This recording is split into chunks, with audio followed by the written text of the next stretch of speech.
Hey, I'm Selena, and everyone in my school knew me as the head cheerleader. But I saw myself more as a science geek because I loved doing homework with my best friend Sarah after school. But one day, Brad came to our table and asked Sarah, "Hey, have you done my homework yet?" Sarah started giggling and said, "Sure, here it is." And Brad said, "Thanks, you're the best." I asked her, "What just happened?" And Sarah told me she'd done Brad's homework because he was so cute and handsome. For some reason, that really bothered me. Brad was the biggest jerk in our school, and I knew he was only using my friend Sarah. He wasn't interested in dating her or anything. When he came back to our table the next day and asked Sarah for more homework, I told him to go away. But Sarah said, "No, it's okay. Here's your homework, Brad."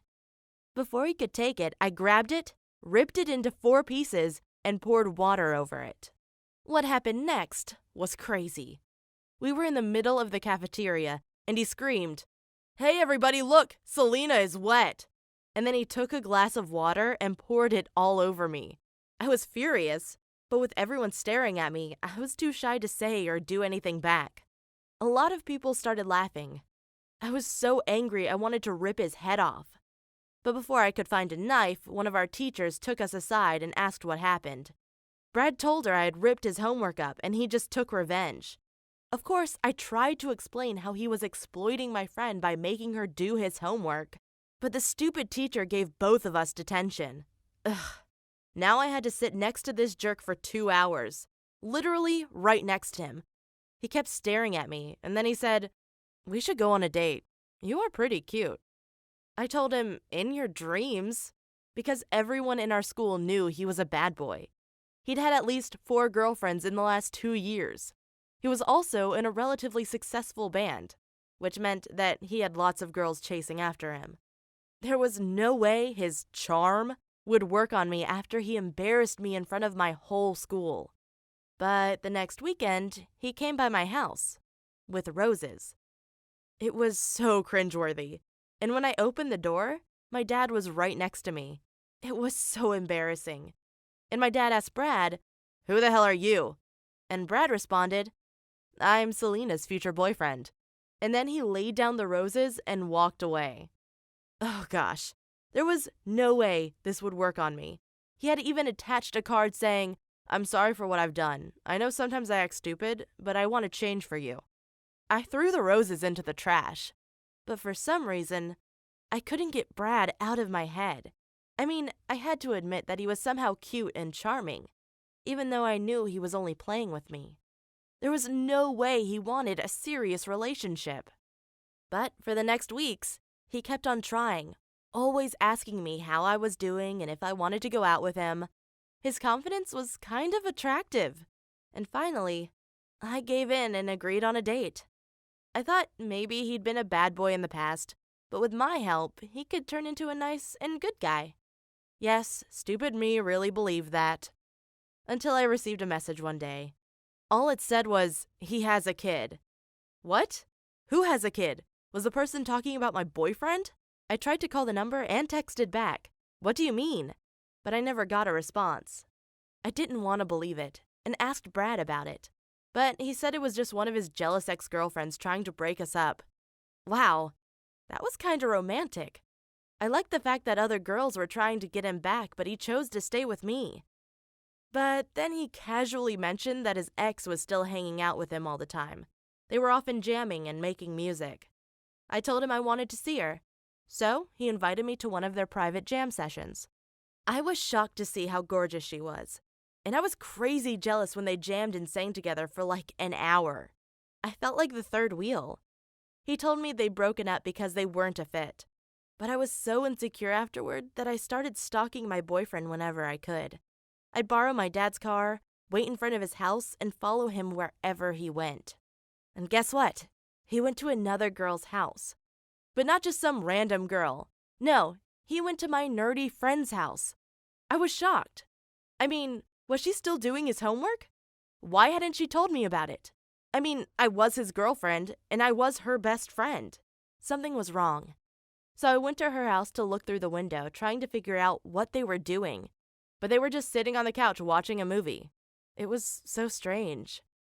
I went back home, and when my boyfriend came by, I confronted him. I told him to show me his phone and tell me if he had met any other girls. He gave it to me gladly, but there was no messages or calls to my best friend. The next school day, I went to Sarah and asked her, "Hey, how are you? How was your weekend?" She said it was pretty boring. Uh-huh, sure. Next, I took her phone. She said, "Hey, give it back!"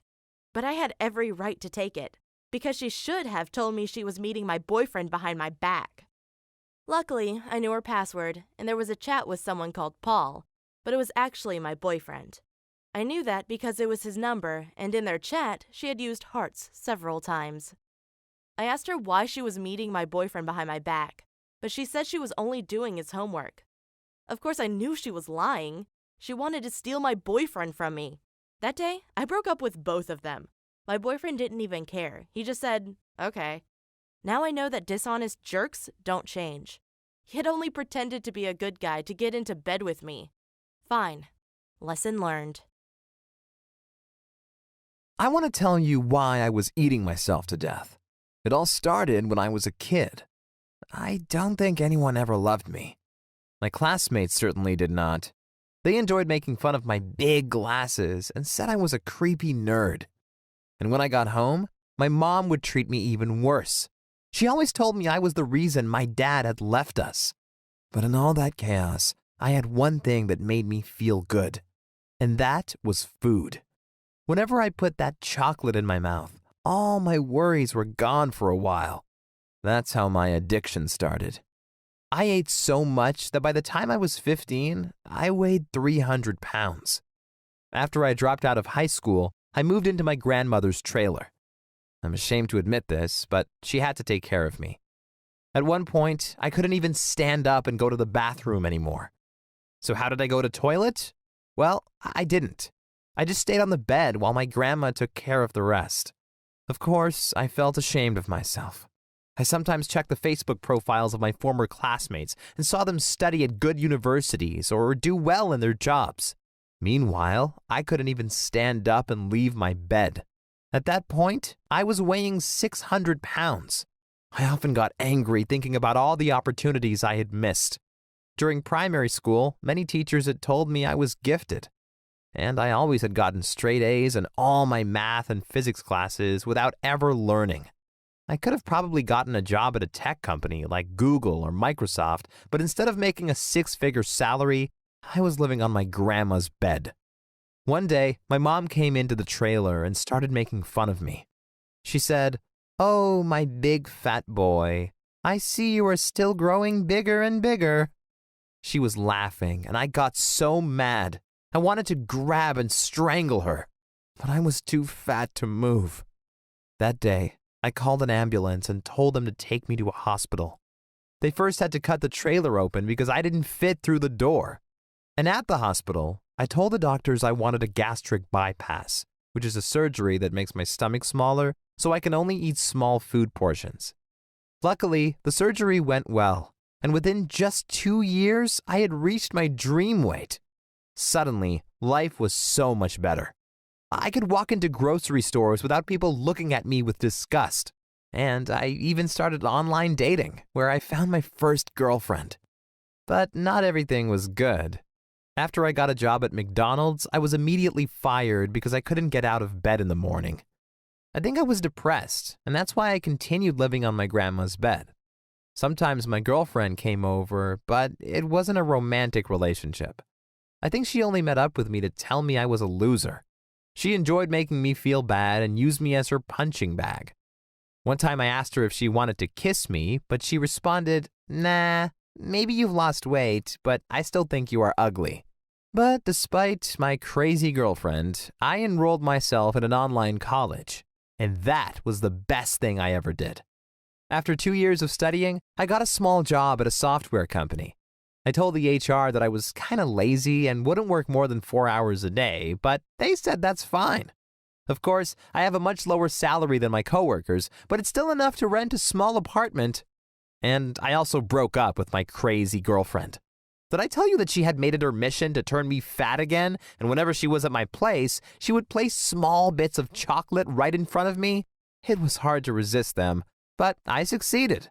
However, my so-called girlfriend wasn't happy about that and tied me up to a chair so I couldn't move anymore. Then she forced me to eat several chocolate bars. But because of my gastric bypass and my small stomach, I ended up puking it out again, all onto her. She freaked out and ran outside. And then it took me 5 hours to free myself from the ropes. But afterward, I finally had the self-esteem to break up with her over SMS. I'm still lazy and an overall mess, but my life is so much better than it was 4 years ago.